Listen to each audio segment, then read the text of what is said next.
Les enseñarás a volar, pero no volarán tu vuelo. Les enseñarás a soñar, pero no soñarán tus sueños.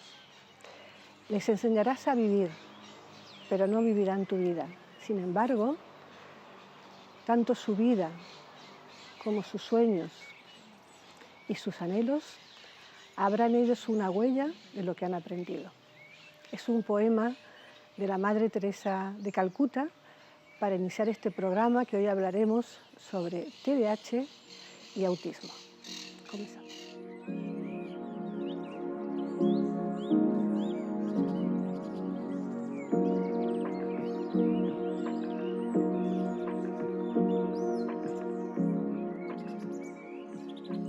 Comenzamos con nuestro espacio para la salud. Dos temas muy interesantes, espero que aprovecharlo bien con el tiempo que tenemos en televisión. Nos acompaña la doctora Marina Romero González. Hola, bienvenida. Hola, muchas gracias Sandra por la invitación. Y sobre todo gracias, sé que estás muy ocupada y el que vengas a visitarnos y sobre todo conocer a Laurín de la Torre. Efectivamente. Ella es médico especialista en psiquiatría infantil, hizo la especialidad en el prestigioso hospital, nómbralo por favor. King College, Londres. Lo mío no es el inglés. ¿Y por qué te fuiste a Londres? Pues porque en España no había la especialidad de psiquiatría infantil. Ahora ya desde el año pasado ha salido en el BOE y el año que viene será la primera generación de psiquiatras, de médicos residentes que van a poder acceder a la especialidad de psiquiatría infantil, pero hace ya unos cuantos años no la había, cuando yo estuve de residente. Doctora con mención internacional en Medicina, Universidad de Málaga, Departamento de Salud Cerebral. Actualmente coordina el proceso asistencial de TEA en el Hospital Materno Infantil de Málaga, profesora colaboradora en la Facultad de Medicina. ¿Cuántas cosas? Coordinadora de la Unidad de Salud Mental Infantil y Neurodesarrollo en Vitas Málaga y consulta privada en Clínica SIP de Málaga, que desde aquí le mandamos un abrazo muy fuerte al doctor Eloy. También es miembro de la Junta Directiva de la Sociedad de Científicos de Salud Mental Infantil de la Fundación Alisa Kopowicz. Es una persona inquieta, investigadora, tiene en Málaga un estudio multicéntrico en terapia para padres de niños con TEA. Gracias. Dos temas que, bueno, los padres que conozco y les he comentado que venías, y la intención de este programa es dar una información clara y también de quitar tabúes sobre enfermedades o sobre cosas que nos van sucediendo a nuestros hijos. Exactamente, ¿qué es el TDAH? Pues mira, cuando hablamos de TDAH nos referimos a un trastorno del neurodesarrollo, es decir, del desarrollo cerebral que se produce desde la primera infancia hasta, bueno, se dice en los estudios que el neurodesarrollo casi es toda la vida, pero bueno, hasta los 25 años el cerebro es muy plástico y se va adaptando a las diferentes experiencias humanas que se va teniendo, a los diferentes entornos y luego tiene una base genética también que influye en que se desarrolle de una manera o de otra. Entonces, cuando hablamos de trastornos de déficit de atención e hiperactividad, estamos hablando de un trastorno que afecta a determinadas áreas del cerebro que se encargan de lo que es las funciones ejecutivas, es decir, de lo que es la atención, la planificación, la organización, pero también se encarga de otro área que es el área del control inhibitorio. ¿A qué nos referimos al control inhibitorio? Pues el área que controla lo que es los movimientos, lo que es la hiperactividad o la falta de hiperactividad, lo que es la impulsividad, lo que es saber esperar, lo que es saber también pensar antes de hablar, racionalizar las cosas antes de actuar. Entonces, cuando hay una afectación en estas áreas del cerebro, tenemos lo que se llama un trastorno de déficit de atención e hiperactividad. He visto tu conferencia para preparar esta entrevista y me ha gustado mucho que tú decías que el nombre TDAH no te gusta mucho, que cambiará a través de los años. Espero que cambie. Yo como especialista en psiquiatría infantil y bueno, los que somos especialistas tanto en psicología como en psiquiatría infantil, ¿no? Sí sabemos que al final la sintomatología nuclear de TDAH es déficit de atención, hiperactividad e impulsividad, ¿Qué pasa? Que estos tres síntomas están presentes en muchos trastornos de la infancia, en los trastornos emocionales, en un trastorno de ansiedad en la infancia, está presente en un trastorno depresivo, está presente en otros muchos trastornos, en un trastorno del espectro autista también puede estar presente en determinados síntomas de lo propio del TDAH. Por lo tanto, son síntomas muy inespecíficos, que no nos habla de la realidad de lo que hay de base, que es un trastorno de función ejecutiva. Por eso, desde mi punto de vista, es más propio pues, hablar de un trastorno de disfunciones ejecutivas, por ejemplo. Entonces, yo pienso que cambiará a lo largo de los años por lo que he dicho, por la inespecificidad de los síntomas propios que se atribuyen al TDAH, ¿no? También comentaste que es un gran error que a un niño lo medique un psiquiatra de adulto, porque bueno, la medicación de adulto no es lo mismo para el TDAH en niños, la medicación, ¿no? Claro, efectivamente, yo pienso que lo tiene que tratar un especialista, ya sea pediatra, psiquiatra infantil o psiquiatra de adultos que sepa de TDAH y que se haya formado en TDAH. ¿Qué es lo que pasa? Que normalmente los psiquiatras que solo han tenido la formación de adultos no tienen una formación específica en trastornos de déficit de atención e hiperactividad. Y es muy necesario que tengan esa formación. De hecho, ahora con el nuevo programa que ha salido en el BOE para psiquiatras de adultos, que ya se separa psiquiatras de adultos y psiquiatras infantiles, los psiquiatras de adultos van a tener que estar un año en salud mental infantil. Por lo tanto, claro, por lo tanto, a partir de ahora, de las nuevas generaciones, van a tener también más formación en infantil, por lo tanto, a lo mejor un TDAH más sencillo, a lo mejor sí van a ser capaces de tratarlo sin problema, pero bueno, la idea es que con la nueva especialidad de la psiquiatría infantil y de la adolescencia, que los TDAH pues lo trate salud mental infantil, eso sería lo ideal, porque somos los profesionales que trabajamos en este área y que estamos más formados en trastornos del neurodesarrollo. Podemos decir que se detecta más en la época escolar, ¿no? Digamos que es en el colegio donde se detecta más el TDAH. Efectivamente, yo creo que es donde se detecta y donde los profesionales que trabajan en el colegio deben de estar preparados para detectarlo. Los pobres están desbordados.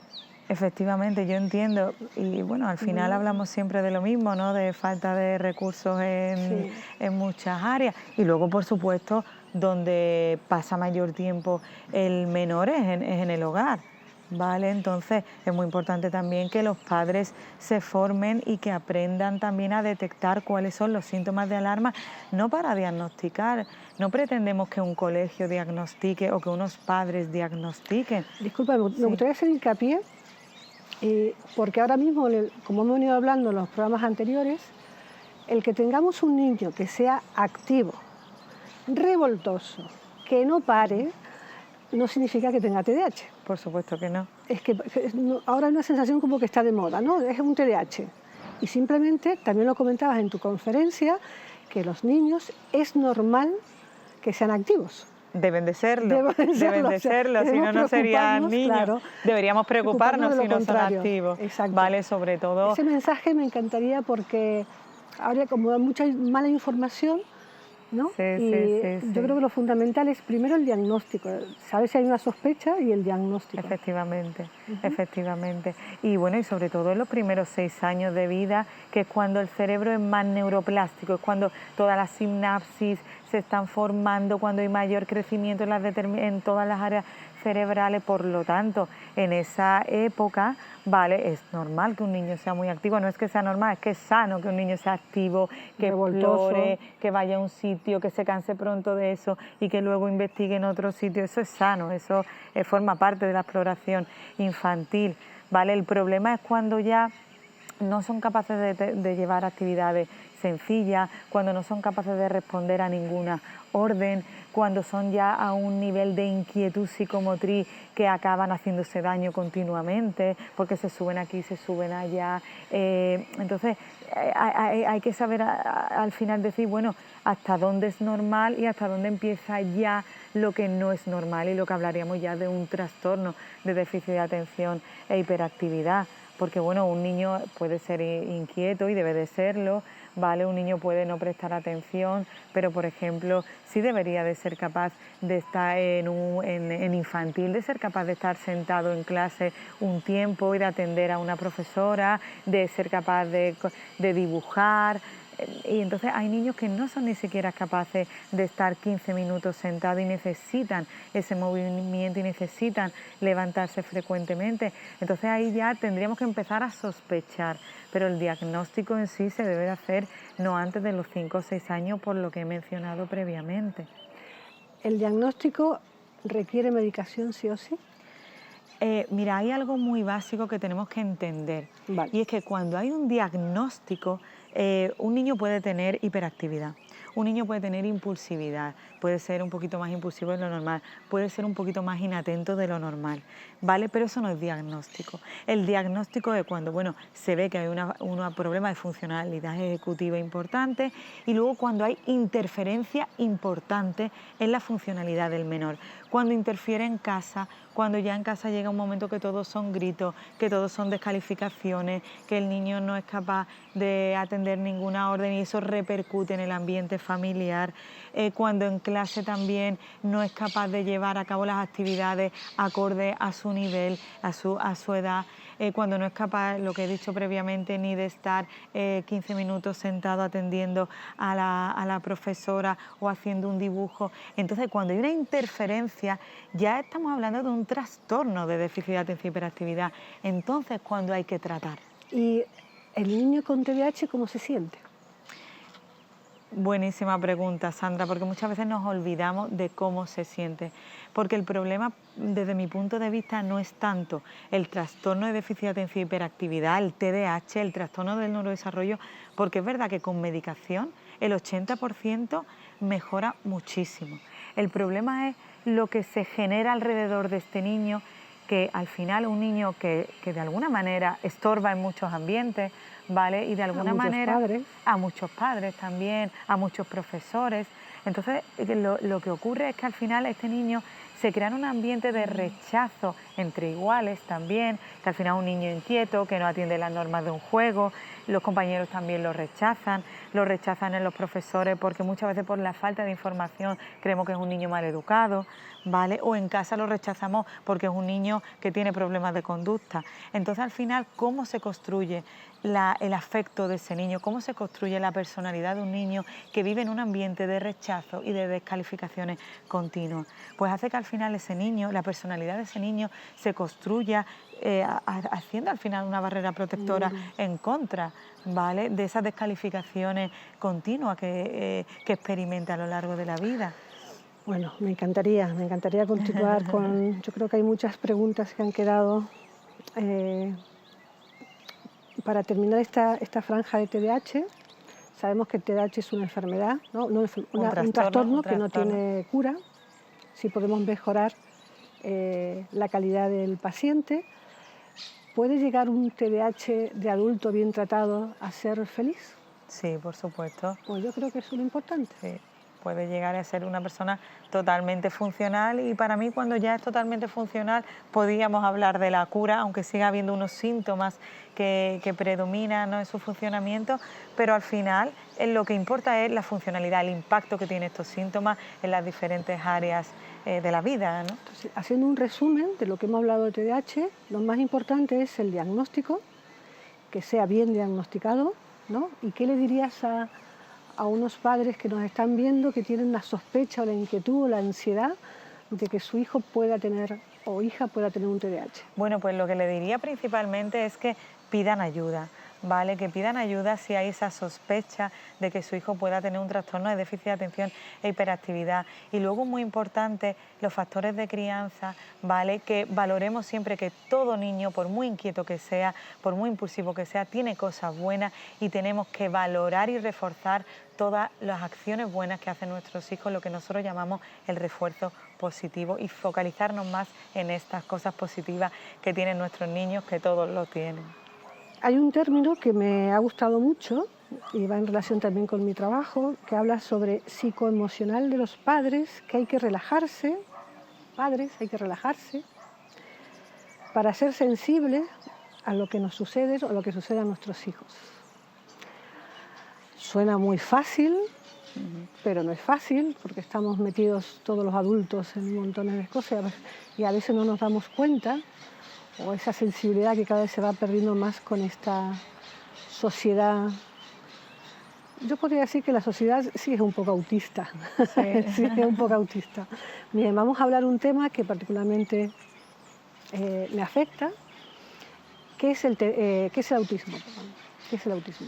Bueno, pues el trastorno del espectro autista, hablamos también de otro trastorno del neurodesarrollo que también afecta a determinadas áreas del cerebro y sobre todo a lo que son las sinapsis entre diferentes áreas del cerebro, lo que es la infraconectividad cerebral, ¿no? Y que se traduce en un conjunto de síntomas que se agrupa formando un patrón en el cual altera cualitativamente lo que son las relaciones humanas, la comunicación con finalidad social, lo que es la reciprocidad social, lo que es mantener una conversación, ¿vale? Y afecta también a determinadas conductas más que nosotros llamamos conductas más patognomónicas del TEA, que tienen también hipersensibilidades sensoriales, también tiene patrones como más rígidos, ¿vale? En su ambiente, necesitan anticipar las cosas, también suelen tener intereses restringidos, en fin, que engloba una sintomatología muy amplia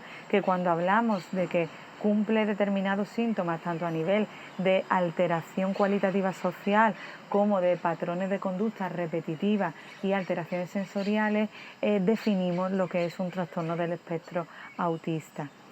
Se habla de que hay, vamos, que lo he descubierto también yo hace poco, que hay varios tipos de autismo, ¿no? Como en 3 niveles. Claro, hay niveles de gravedad. De gravedad. Claro, antes del 2013, de las clasificaciones diagnósticas del 2013, había como diferentes subtipos, Sí. como bien dicen, ¿no? Estaba pues el autismo infantil propio, el síndrome de Asperger, trastorno general del desarrollo, trastorno desintegrativo infantil, pero ya desde el 2013, con las nuevas clasificaciones, se agrupa todo bajo el término de trastorno del espectro autista. Y lo que hace es dividirse según el nivel de severidad. Sería el nivel 1, el más leve, nivel 2, moderado, y el nivel 3, el grave. Y tenemos que entender que es un espectro muy amplio. Entonces engloba desde el nivel 1, que son niños, lo que antiguamente llamábamos síndrome de Asperger o TEA de alto funcionamiento, que son niños adolescentes que pueden llegar a hacer una vida funcional totalmente normalizada, con sus apoyos específicos, con sus peculiaridades, ¿no? Pero pueden llegar a hacer una vida funcional. Y hablamos ya de un nivel también, el nivel 3, que son niños que son no verbales, niños que acaban teniendo problemas también de conducta graves y que acaban siendo niños dependientes de por vida. Entonces, lo que es muy importante destacar que el espectro es muy amplio. ¿Cómo se diagnostica también el autismo? Bueno, el diagnóstico es muy complejo, depende de la edad en la que empiece a saltar la alarma, pero como es un trastorno del neurodesarrollo, lo ideal es el diagnóstico temprano, porque el diagnóstico temprano hace que nos formemos, que los padres se formen, que los profesores se formen, que comprendan las peculiaridades de este niño. Y también es muy importante porque, como bien he dicho, el cerebro es muy plástico en los primeros años. Entonces, las terapias focalizadas en estos primeros años de vida hacen que el cerebro se adapte lo mejor posible y que puedan llegar a ser lo más funcional posible. ¿Vale? Entonces el diagnóstico temprano es muy importante. Para ello hay determinadas herramientas que nosotros llamamos herramientas Gold Standard, que una es el A2 y otro es el ADR. Para ello necesitas primero ser una persona clínica para poder dar un diagnóstico, ¿vale? Y tener una formación completa de lo que es el neurodesarrollo y la salud mental infantil y los problemas del neurodesarrollo, y luego tener esta acreditación específica para poder llevar a cabo luego lo que es un diagnóstico adecuado. Luego también tenemos que descartar problemas neurobiológicos. Entonces, por eso también muchas veces cuando hay un problema de desarrollo también importante, necesitamos la colaboración de los neuropediatras para que puedan hacer pues tanto pruebas genéticas como a veces resonancia magnética, como a veces electroencefalogramas, que son necesarios también Marina, para el diagnóstico. Hablas, que me encanta, pero hablas como si tuviéramos, que sería lo ideal, ¿no? De una sanidad de investigación, de profesionales, dedicación, de educación emocional en los padres y demás, pero en la realidad, ¿cómo está la investigación en España? ¿O cuánta inversión hay en España? ¿O qué tan preparados estamos para... Bueno. ¿O cómo ha evolucionado? Porque, bueno, a mí particularmente, yo creo que en estos últimos 20 años hay un abismo, ¿no? Y también el estigma social de un niño autista o de un niño con TDAH, ¿no? O sea que hay cosas que, bueno, vamos evolucionando poco a poco, pero también yo te veo a ti con esa fuerza científica, ¿no? Esa pasión científica de esto, pero luego la realidad... Es otra. Es otra. Es otra, sí. Es que la realidad es otra, entonces a lo mejor... Yo pienso, Sandra, que cuando nos llegan los pacientes a neuropediatría o cuando llegan a salud mental infantil, sí. Cuando llegan, sí tienen todos los recursos y el diagnóstico es adecuado, y hay diferentes profesionales implicados. Tal vez sería un mensaje positivo de decirle a los padres y a las madres que tranquilo, o sea, que el sistema funciona. El sistema funciona. Yo creo que uno de los problemas es que a veces tardamos en dar la alarma.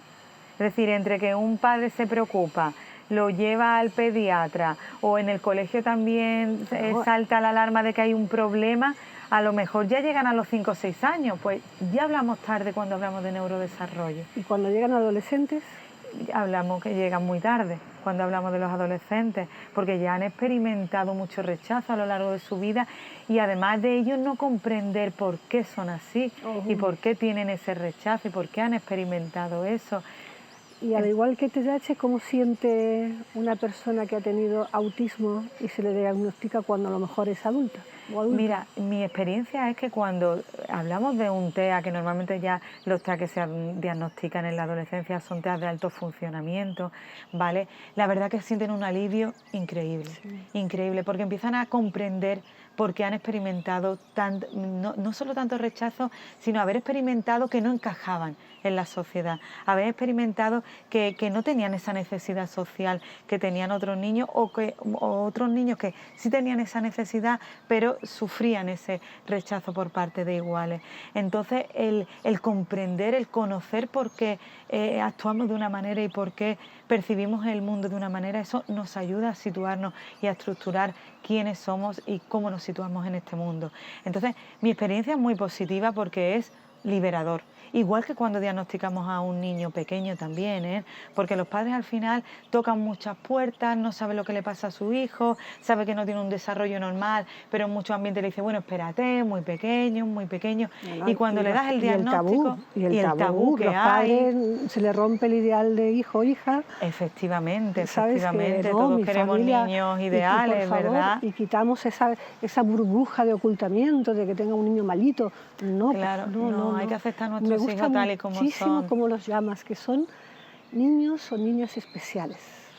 Neurodiversos, a mí me gusta hablar de la neurodiversidad, ¿vale? Somos diferentes, todos somos diferentes y los trastornos del espectro autista son niños con neurodiversidades y hay que tratarlos como tal y hay que saber comprenderlos y aceptar como son y acompañarlos en su camino de desarrollo, teniendo en cuenta sus peculiaridades o sus diferencias, y siempre reforzando aquello positivo, apoyándolos en lo que ellos quieran, porque es la manera en que al final construimos la personalidad de nuestros hijos, el cómo nosotros no tratamos, sino abordamos a nuestro hijo.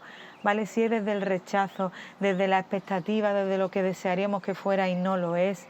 Y ocurre, pero ya no hablo de trastornos del espectro autista ni de TDAH, hablo de que nuestros hijos son como son y tenemos que aceptarlos tal y como son. Eso no quiere decir que no le debamos de poner límites, hay que ponerle límites, ¿vale? Pero tenemos que quererlos tal y como son.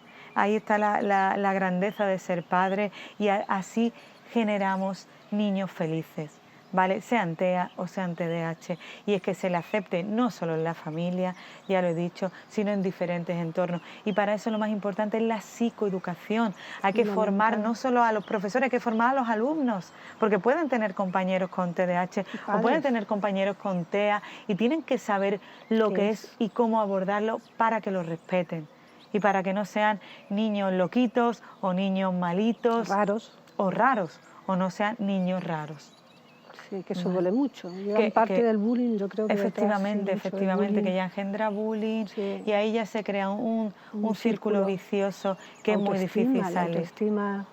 La autoestima devastada totalmente, entonces muy importante la formación en todos los ámbitos, pediatría, en el ámbito familiar, en los padres, en educación y educación, formar a los alumnos también.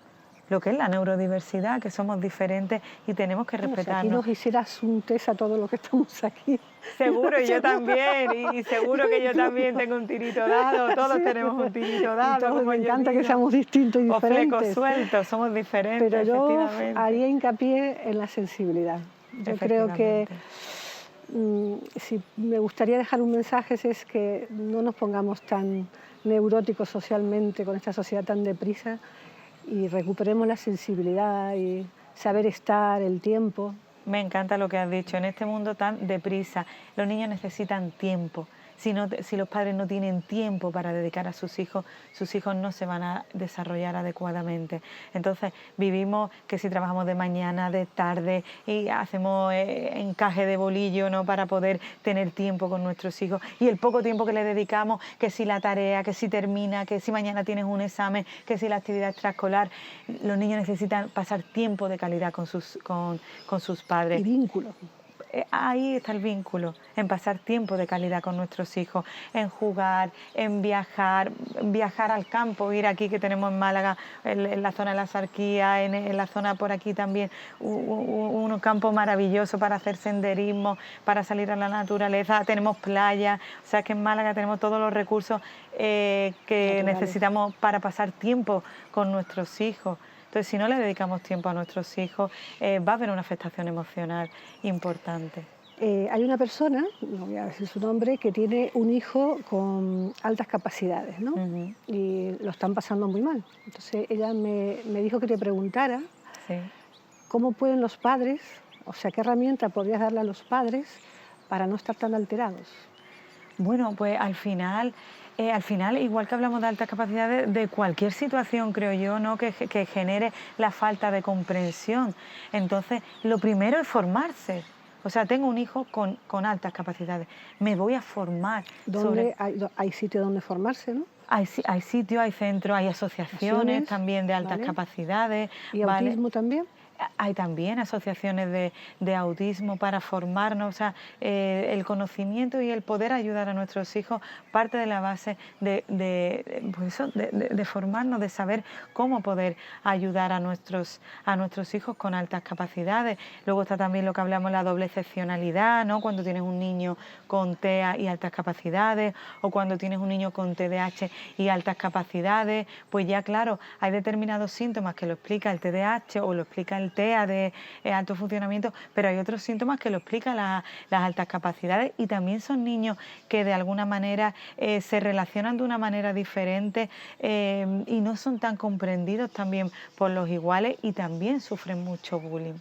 ¿Vale? Entonces, enseñarle a estos padres cómo vincularse, a lo mejor no marcaremos una gran diferencia, pero estoy seguro que estos padres van a saber cómo tratar a sus hijos de hoy en adelante, y para mí al final trabajo para eso, para marcar la diferencia en esos padres que me llegan a la consulta y no tanto en una investigación que cambie el curso, porque eso ya es muy difícil. Pero eso dice mucho de ti, es la parte humana con la científica, ¿no? Precioso. Gracias, muchísimas gracias por acompañarnos. Gracias a ti, Sandra, por la invitación. Me ha gustado mucho estar aquí con vosotros.